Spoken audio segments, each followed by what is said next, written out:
আমতায় আক্রান্ত বিজেপি নেতা আমতার ৪ নম্বর মণ্ডলের সাধারণ সম্পাদক সমীর পাত্রের উপর হামলার অভিযোগ। বিজেপি নেতার বাড়ি ভাঙচুর করা হয় এমনটা অভিযোগ বিজেপি নেতার পরিবারের উপর হামলা চালানো হয় কাঠগড়ায় তৃণমূল কংগ্রেস। রাত্রি 11টার সময় আমার বাড়িতে সবাই আসে, এসে আমার মোটর সাইকেল, আমার সাউন্ড সিস্টেম বক্স ছিল, আমার এসি ফ্রিজ সব কিছু আসবাবপত্র ভাঙচুর করে। এমনকি আমার একটা 3 বছরের বাচ্চা, তাকেও টর্চার করে। আমার স্ত্রী এসেছিল, তাকেও ধাক্কা মেরে ফেলে দেওয়ার পর ওরা অস্ত্র নিয়ে আসছিল, আমাকে মার্ডার করার চেষ্টা করে, কিন্তু পারে না। আমি অন্য সাইড দিয়ে বেরিয়ে পালিয়ে গেছি। প্রশাসনের কাছে আমাদের আবেদন যে যারা এই কাজগুলো করেছে টিএমসির গুন্ডা বাহিনী, ওদের যেন কঠোরতম শাস্তি হয়। সমীর পাত্র, যিনি কিনা আমাদের আমতা বিধানসভার 4 নম্বর মণ্ডলের জেনারেল সেক্রেটারি, তৃণমূলের হারবাদ বাহিনী তার বাড়িতে রাত্রিবেলায় চড়াও হয় এবং তার বাড়ি ব্যাপকভাবে ভাঙচুর করে। আমি আশা রাখব যে প্রশাসন এদের বিরুদ্ধে ব্যবস্থা নেবে, দোষীদের বিরুদ্ধে, এবং যথাযথ শাস্তি দেবে। আর না হলে কিন্তু আমরা ছেড়ে কথা বলবো না। তৃণমূল কংগ্রেসের ভাঙচুর করা, মানুষের ওপর জুলুম করার এইসব করার প্রয়োজনীয়তা নেই।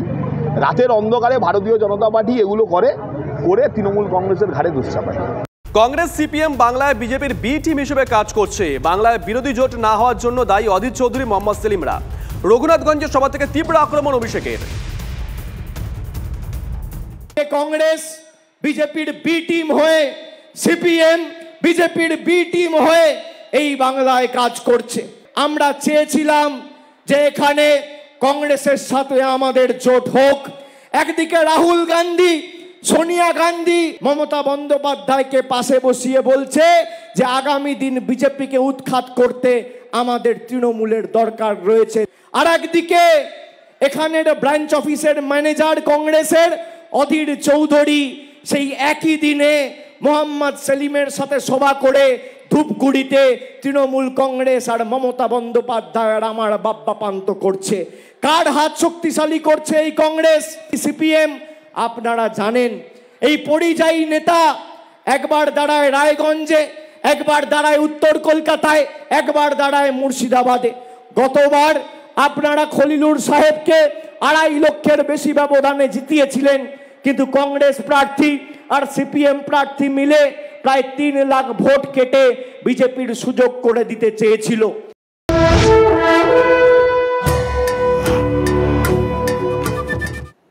নজর রাখতে হচ্ছে জলঙ্গির দিকে ভোট প্রচার অভিষেক। এদের যা ক্ষমতা আছে এরা করুক। আপনি এই যে 7 তারিখ সুযোগটা পাচ্ছেন, বিজেপি নিজের সংকল্প পত্র প্রকাশ করে বলেছে যে তারা যদি তৃতীয়বার ক্ষমতায় আসে তাহলে ভারতবর্ষে আর নির্বাচন হবে না, 1 নেশন 1 ইলেকশন হয়ে যাবে।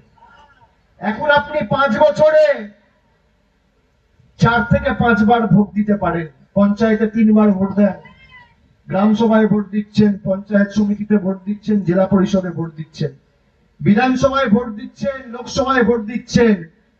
যে পুরসভা এলাকায় থাকে সে পুরসভার নির্বাচনে ভোট দিচ্ছে। তাহলে একটা মানুষ 5 বছরের একটা সময়কালে 5 বার ভোট দেয়। বিজেপি বলছে হবে না, এবার থেকে একটা ভোট হবে। আপনার অধিকার চলে যাবে।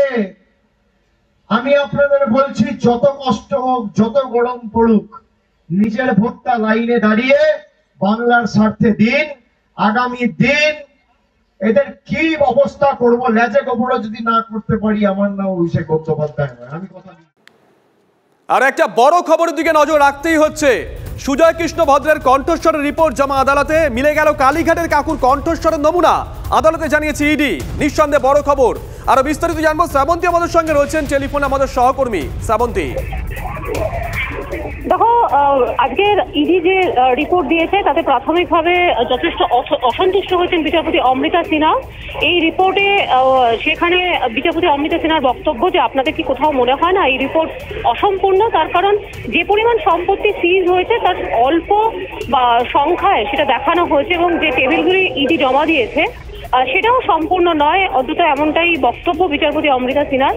একই সঙ্গে এদের রিপোর্ট জমা দেওয়ার সাথে সাথে ইডি জানায় যে তারা যে ধরনের সন্দেহ করছিল সেই সন্দেহের সপক্ষেই ফরেন্সিক রিপোর্ট এসছে। অর্থাৎ কোথাও গিয়ে সোজাসুজি না বললেও এটা স্পষ্ট শুভজিৎ যে সুজয় কৃষ্ণ ভদ্রের কণ্ঠস্বরের নিয়ে এত কিছু হয়েছে এবং কণ্ঠস্বরের নমুনা আদৌ সঠিক মিলবে কি মিলবে না নিয়ে বলা হচ্ছিল। আদালতে এই রিপোর্ট এবং ইডির সাবমিশনে এটা স্পষ্ট যে এই কণ্ঠস্বরের নমুনা মিলে গেছে। ধন্যবাদ শ্রাবন্তী।